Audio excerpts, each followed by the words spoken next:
살아계신 하나님 아버지, 오늘 또 하나님께 나와 정말 예배하며 또 하나님을 섬기는 우리 모든 심령들을 기억해 주시고 하나님 복과 생명으로 충만한 시간 되게 하셔서 예배하는 자들에게 하나님의 놀라운 은혜가 임하시도록 역사하시고 인도하여 주시옵소서.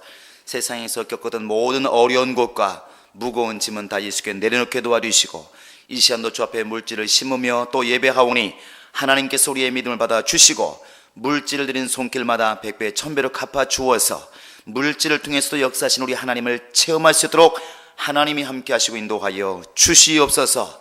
감사하고 예수님의 이름으로 기도합니다. 아멘. 자, 우리 하나님 말씀은 요한복음 14장 21절부터 24절까지 합독하겠습니다. 자, 21절부터 24절 시작. 나의 계명을 가지고 지키는 자라야 나를 사랑하는 자니 나를 사랑하는 자는 내 아버지께 사랑을 받을 것이요 나도 그를 사랑하여 그에게 나를 나타내리라. 가로디 나는 유다가 가로되 주여 어찌하여 자기를 우리에게는 나타내시고 세상에게는 아니하려 하시나이까. 예수께서 대답하여 가라사대 사람이 나를 사랑하면 내 말을 지키리니 내 아버지께서 저를 사랑하실 것이요 우리가 저에게 와서 거처를 저와 함께 하리라. 나를 사랑하지 아니하는 자는 내 말을 지키지 아니하나니 너희의 듣는 말은 내 말이 아니요 나를 보내신 아버지의 말씀이니라. 아멘. 자, 말씀에 순종하는 것이 믿음이다. 세 번 시작. 말씀에 순종하는 것이 믿음이다. 말씀에 순종하는 것이 믿음이다. 말씀에 순종하는 것이 믿음이다. 우리가 지난주에 바로 하나님 말씀은 살아 역사한다는 말씀이다. 살아 운동력 있는 말씀이다. 그 말씀 자체에 생명이 있고 그 말씀이 곧 하나님의 얼굴이기 때문에 그 말씀에는 반드시 역사가 있다는 것을 들었습니다. 하나님은 지금도 말씀으로 일하시는 분이십니다.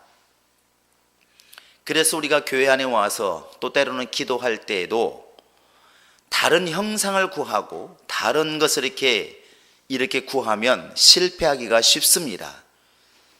하나님은 기도하는 자에게 응답을 주실 때에도 말씀으로 먼저 역사하시고 이렇게 교회 안에서 은혜를 주실 때에도 말씀으로 먼저 이렇게 은혜를 주신다는 사실입니다. 마치 예수 앞에 나온 그 백부장이 주여 내 하인이 지금 병들어서 죽게 되었나이다 이렇게 했을 때 지금 이 백부장의 하인이 병든 것이 문제지만 예수께서는 네 믿음이 크도다 가라.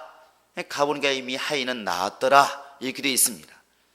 말씀을 명하니까 보이지 않는 곳에서 하인이 낫는 이적이 이렇게 일어나는 것입니다. 하나님은 천지를 명하실 때도 말씀으로 명하셨고 지금도 말씀으로 역사하시는 분이십니다. 그래서 히브리서 11장 3절에 보면 우리가 믿음을 가지고 보니까 이 모든 천지가 다 하나님 말씀으로 지어진 줄을 안다 이렇게 되어 있습니다. 모든 천지 만물도 하나님의 말씀으로 이렇게 지어졌더라는 것이죠. 결국 우리가 하나님께 나와 도움을 청할 때 구해야 될 것은 말씀입니다. 하나님 내게 살아있는 말씀을 주어서 그 말씀으로 내 영혼이 살게 하시고 그 말씀으로 이 문제가 해결받게 도와주시고 살아있는 그 말씀으로 이 모든 난관이 극복되게 하소서. 이것이 우리 믿는 자들의 태도입니다. 신명기 8장에 가보면 하나님께서 이렇게 말씀하십니다. 이스라엘 백성들이 40년 동안 고생을 했죠. 광야에서. 근데 이스라엘 사람들은 처음에는 잘 이해를 못했겠죠. 야, 이렇게 가까운 길을 놔두고 왜 이렇게 돌아서 40년 동안을 돌아가게 만드셨을까? 멀고 먼 길을 돌아가게 했을까? 거기는 그렇게 나와 있습니다. 하나님께서 너를 갖다가 이렇게 고난의 길을 걷게 하시고 40년 동안 광야 길을 걷게 하신 것은 그 이유가 네가 정말로 하나님 말씀에 순종하는지 순종하지 않는지 그것을 알고자 하심이라. 이게 바로 하나님의 뜻이었다는 것이죠. 이스라엘 사람들은 왜 그렇게 고생하는지도 모르고 열심히 광야길을 헤맸지만 주님께서는 40년 동안 끊임없이 눈 하나 가지고 지켜보았다는 것입니다. 이 백성이 정말로 내 말에 순종하는 사람들인지 순종하지 않는 사람들인지, 그 말을 끝까지 순종한 여호수아와 갈렙은 가나안 땅에 들어갈 수가 있었던 것이고, 중간에 정말 헬라피탁해서 하나님 말씀을 거역하고 다시 애굽으로 돌아가자, 옛날이 좋았다, 하나님 섬기는 것보다 옛날이 좋았다, 이렇게 믿음이 변질된 사람들은 광야에서 다 죽었다는 것입니다. 그 이야기는 광야에서 죽었다는 것이 중요한 게 아니라 하나님이 예비하신 나라에 들어가지를 못했다는 것이죠. 그래서 히브리서에도 분명히 말하기를 하나님의 나라에 들어갈 약속이 있을지라도, 하나님에 들어간다고 하는 그런 약속을 가지고 있는 사람이라 할지라도 조심할지, 이렇게 되어 있습니다. 무엇을 조심하라는 것인가?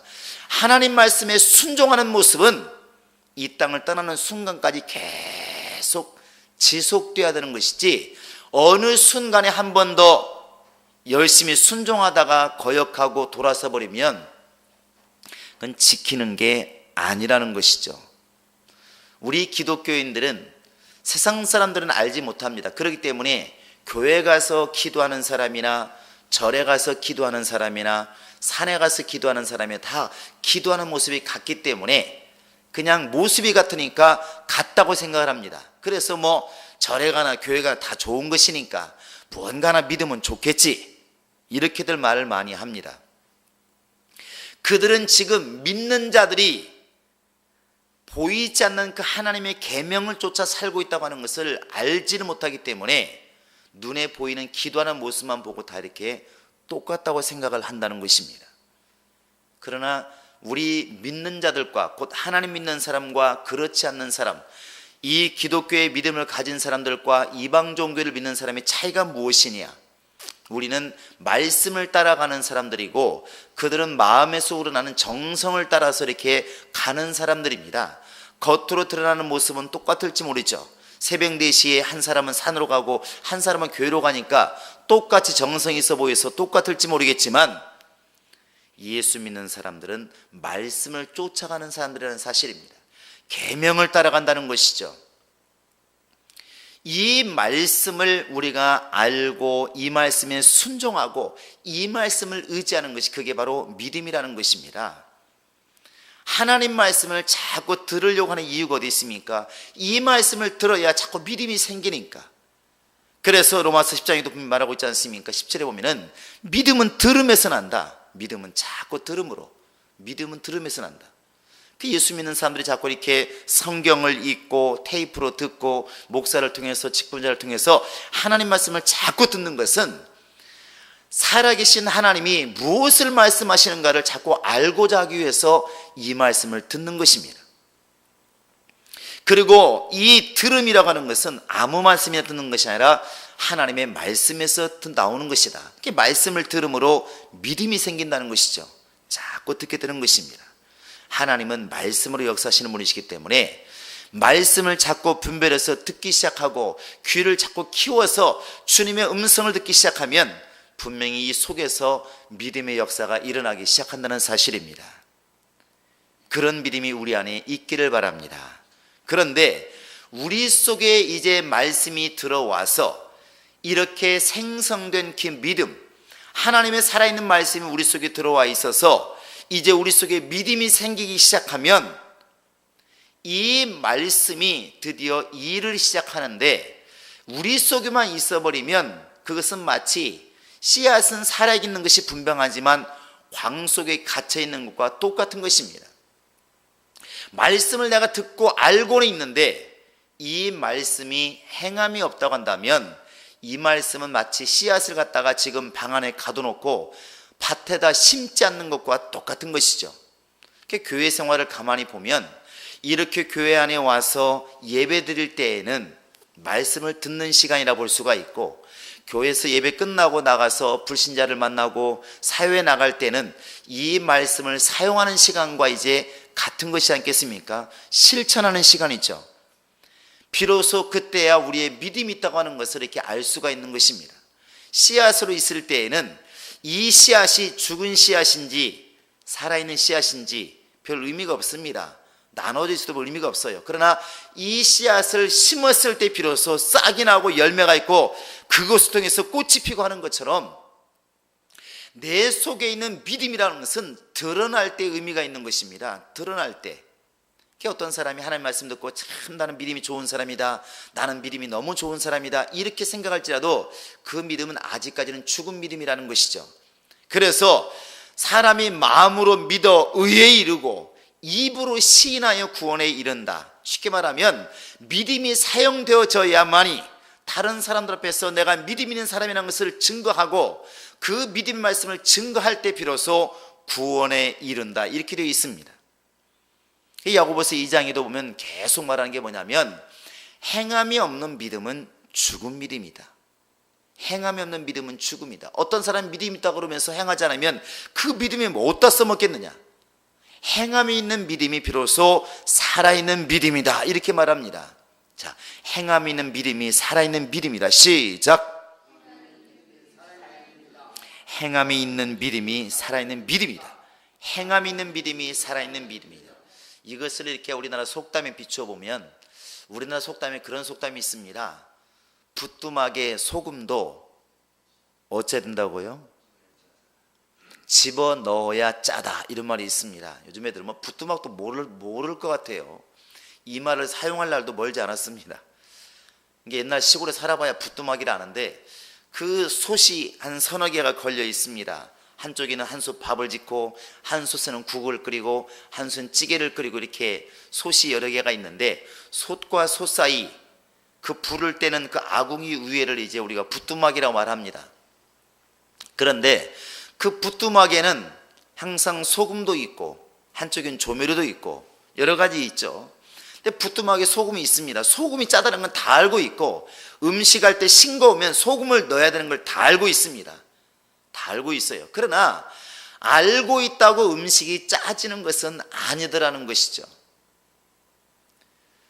내 음식이 먹어보니까 간을 보니까 다 보죠. 엄마들이 요리하면서 이렇게 수저로 떠가지고 우리 국자로 떠가지고 맛을 봅니다. 그래 보니까 좀 싱겁네, 소금을 넣어야 되겠네. 그런데 소금을 안 넣었어, 잊어버리고. 그러면 짜지는 게 아닙니다. 아무리 알고 있어도 음식이 짜지는 것은 아니라는 것이죠. 부뚜막에 소금도 가만히 두어도 짜고 원래 넣어도 짠다는 걸 다 알고 있습니다. 그러나 그 소금을 비로소 넣었을 때, 국에다 음식에 넣었을 때 비로소 소금이 진가를 발휘하는 것처럼 우리 속에 있는 믿음이라는 것, 말씀으로 들어와 있는 그 말씀이 행함이 없다면 무슨 의미가 있겠는가? 그 말씀에 순종하는 모습이 없다면 무슨 소용이 있겠는가? 이것이 죽은 믿음이라는 것이죠. 믿음의 모양은 가지고 있으나 믿음의 열매가 없는, 경건의 모양은 있으나 경건의 능력이 없는 죽은 믿음이라는 것입니다. 구약성경 사무엘상 15장에 가보면 사울이 이제 이스라엘 초대 왕인데 그 엄청난 명예와 엄청난 영광을 가졌음에도 하나님께 다시 버림받습니다. 그 버림받는 그 이유를 보면 하나님께서 이렇게 말씀하시죠. 이 사무엘을 통해서 사울에게 너 아말렉을 쳐서 좀 멸했으면 좋겠다. 아말렉은 이스라엘의 적군입니다. 완전히 멸했으면 좋겠다. 그런데 전쟁으로 갔을 때 내가 널 이기게 할 텐데 아말렉과 싸울 때 싸우는 군인만 죽이지 말고 여자들도 다 죽이고 아이벤자들도 다 죽이고 어린아이 젖먹이까지 다 죽이고 모든 소와 모든 양과 모든 가축까지 다 죽이라. 정말 엄청난 명령입니다. 아무리 잔인한 사람도 아이벤 사람이나 아이까지는 잘 죽이지 않습니다. 근데 하나님이 그런 명령을 내렸어요. 사울에게 사무엘을 통해서 완전히 멸하시기 바랍니다. 완전히. 어린아이라고 봐주지 말고 아이뱉다고 봐주지 말고 짐승이라고 봐주지 말고 모든 걸 쓸어버리시기 바랍니다. 왜 그래야 되냐면 하나님 말씀하시기를 이 백성, 내 백성 이스라엘이 저 애굽에서 나올 때 저 아말렉 사람들이 심히 우리를 괴롭혔다. 그러니까 완전히 멸했으면 좋겠다. 하나님이 이유까지도 말을 해 주었어요. 그런데 10절에 가보면 하나님께서 다시 사무엘에게 이런 말을 합니다. 내가 사울을 갖다가 왕 세운 것을 후회한다. 내가 후회한다. 내가 괜히 왕을 세운 것 같다. 세우지 말 것을. 그래서 사무엘이 놀래가지고 밤새 기도합니다. 하나님 용서해달라고. 무슨 일인지 모르겠지만 하나님 용서해달라고, 잘못했습니다, 용서를 밤새 기도하고 다음날 날이 트자마자 막 누구한테 갔겠습니까? 사울한테 갔습니다. 그런데 사울의 진에 이르니까 사울을 만나기 전에 벌써 귀에 막 들리죠. 소 울음소리가 들리고 양 울음소리가 들립니다. 가슴이 철렁 내려앉는 것이죠. 사울을 만나서 이게 무슨 소리입니까? 이게 지금 내 귀에 들리는 소의 울음소리가 무엇이며 양의 울음소리가 무엇이며 도대체 이게 무슨 소리입니까? 했을 때 사울이 이런 말을 합니다. 내가 아말렉을 쳐서 이겼는데 보니까 너무나 살찐 소도 많고 좋은 양도 있고 좋은 여자도 있고 좋은 사람 많더라. 그래서 내가 좋은 것만 가지고 왔다. 뭐 하려고 가져왔느냐? 나 하나님께 드리려고 가지고 왔다. 이 전쟁을 이기게 하신 우리 하나님께 너무나 감사해서 나 하나님께 감사로 드리려고 내가 지금 양과 소를 좋은 것만, 살찐 것만 내가 가지고 왔다. 이렇게 말합니다. 사람이라면 조금은 동정심이 있습니다. 그래요, 안 그래요? 아니, 사울이 자기 잘 먹고 살려고 가져온 것도 아니고 사실은 전쟁에 이기게 하신 우리 하나님께 감사해서 드리려고 소와 양떼를 가져왔다는데 그 마음이 가상해요, 나빠요? 대답하기 곤란하십니까? 인간적인 입장으로 보면 이해가 가잖아요. 이해가 안 가시나요? 이해 가지 않습니까? 그러니까 뭐 비유가 맞을지는 모르겠는데 갑자기 떠오르는 게 보면 아이가 엄마 지갑에 돈을 훔쳐갔어요. 그러니까 막 애를 때렸는데 왜 훔쳐갔냐고 막 때렸는데 나중에 하도 때리니까 애가 하는 말이 내일이 아빠 생일이잖아. 돈은 없고 어떻게 아빠 선물 살라고 그래서. 이렇게 말하면 여러분 동정심이 가요, 안 가요? 이제야 간다고 말하네요. 그러면 이놈의 자식아 말을 하지 큰다고 훔치냐? 이런 말을 해요. 그러면 여러분 지금 이 두 사건을 보았을 때 훔친 죄를 물어야 되겠습니까? 아버지 생일 선물 살라고 하는 그 마음을 가상히 여겨야 되겠습니까? 여러분 머리 너무 영리하셔요. 벌써 이미 사울 얘기를 알고 있기 때문에 곤란하죠. 그런데 보통 부모들은 용서를 합니다. 그래서 앞으로는 그러지 말고 훔쳐가지 말고 그냥 얘기를 해라. 그런 마음이 있다면 진작 kus으면 안 때렸을 거 아니야. 이렇게 말한다고요. 거의 부모는 그럴 것입니다. 그러니까 사울이 아말렉을 쳐서 멸하고 돌아올 때 어린아이 불쌍하니까 안 죽이고 양과 소떼 중에서 다 죽이되 살찐 것만 우리 하나님께 좀 드려야 되겠다 싶어서 골라서 가지고 왔을 때 사람이라면 내 이놈 하지만 마음속으로 봐줄 수 있는 부분도 있다는 것이죠. 근데 하나님께서는 사무엘을 통해서 이렇게 말씀하십니다. 분명히 멸하라고 말씀하지 않았습니까? 분명히 멸하라고 말씀하지 않았습니까? 하나님은 지금 당신은 하나님을 위한다는 것 때문에 하나님 말씀을 거역하고 있다. 사람들은 당신의 마음을 이해할지 몰라도 하나님은 당신을 버렸다. 당신이 하나님 말씀을 버렸으므로 당신이 하나님 말씀에 순종하지 않으니까 하나님께서도 당신을 버렸다는 것입니다. 그때 하는 말이 그거 아니겠습니까? 하나님은 제사를 원하는 게 아닙니다. 하나님이 무슨 배가 고파서 살찐 소를 원하십니까? 하나님 배가 고파서 양들을 원하는 것입니까? 하나님이 돈이 없어서 지금 빼앗은 돈을 가져오라고 그랬습니까? 아니라는 것이죠. 순종이 제사보다 나은 것을 왜 알지 못하십니까? 당신이 그렇게 당신 생각으로, 인간의 생각으로 하나님을 섬긴다는 그 안얄픈 그 마음 때문에 하나님 말씀을 거역함으로 하나님께서도 당신을 버리게 되었습니다. 이게 답이에요. 순종이 제사보다 낫다는 것입니다. 때로는 우리는 하나님께 드리는 것을 많이 생각을 해요. 우리 많이 겪어봤지 않습니까? 다른 사람이 100만 원 헌신할 때 1000만 원, 5천만 원 헌신한 사람들은 괜지 모르게 어깨가 우쭐하잖아요. 자랑스러운 게 있지 않습니까? 내가 다른 사람보다 다른 사람 30분 기도할 때 3시간 기도하는 사람 굉장히 자부심이 있어요. 그런 것 같아요. 확인 안 해보지 않았지만. 다른 사람이 1명 전도할 때 10명 전도하면 당연히 자부심이 있겠죠. 사람들은 희한하게도 남들보다 내가 하나님께 더 많이 들은 것에 대해서는 자부심이 있어요. 그런데 반대로 보았을 때 하나님은 많은 것을 드리는 것도 원하실지 모르겠지만 많은 것을 드리기 전에 하나님 말씀에 순종하고 있느냐를 더 지금 깊이 보고 있다는 것입니다. 그러니까 오늘 주님 말씀이 무엇입니까? 나의 계명을 가지고 지키는 자라야 나를 사랑하는 자니. 이걸 쉽게 풀어보면 나의 계명을 지키지 않는 사람은 나를 사랑하는 사람이 아니더라는 것이죠. 입술로 아무리 주님을 찬양한다고 고백하고 사람들 앞에서 나는 정말 예수 믿는 사람이고 나는 예수를 사랑하는 사람이라는 말을 하고 아무리 정말 사랑 외친다 할지라도 예수님의 말씀, 예수님의 계명을 순종하지 않는 사람은 예수님의 표현으로 빌리면 주님을 사랑하는 사람이 아니라는 것입니다. 이게 무서운 것이죠. 그래서 주의 말씀이 실천될 수 있도록 기도하는 게 우리의 기도고, 이 말씀에 가장 적은 것이라도 행할 수 있도록 기도하는 것이 우리의 바로 목표라는 것입니다. 하나님의 말씀은 실천할 때 믿음이라 말할 수 있는 것이고, 실천할 때 비로소 그 말씀이 역사하기 시작하는 것입니다. 할렐루야. 오늘날 우리가 이런 성경을 읽으면서 또 이러한 것들을 우리가 보면서 무엇을 가지고 우리가 깨닫겠습니까?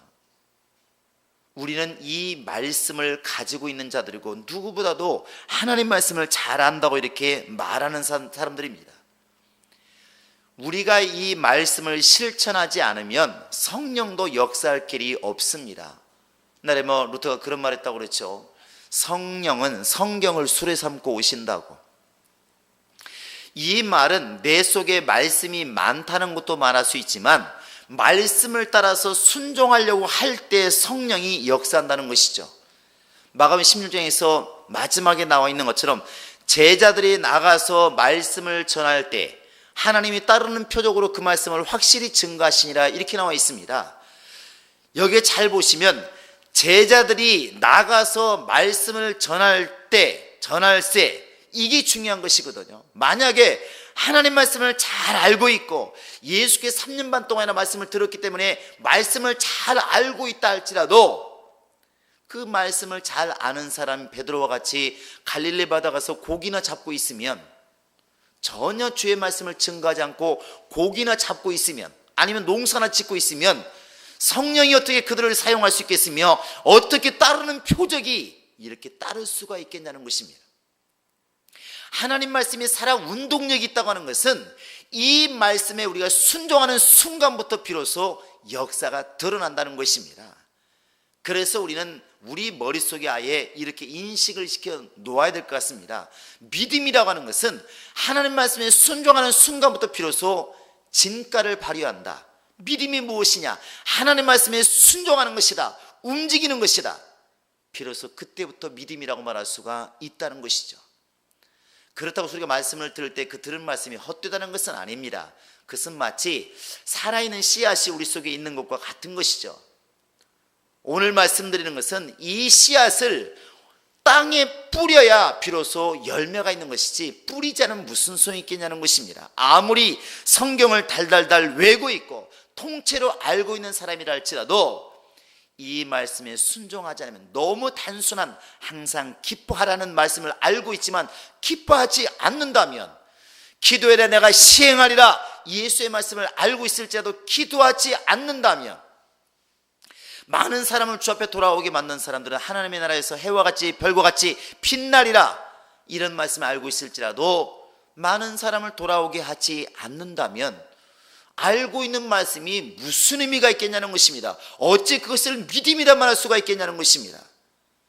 그래서 사랑하라, 화해해라, 용서하라 이런 말들이 명령어로와 닿을 때 바로 우리는 믿음 있는 사람이란 말을 들을 수가 있는 것이고, 하나님께서는 비로소 너는 비로소 믿는 사람이다, 그 사람을 통해서 말씀의 역사가 드러날 줄로 믿습니다.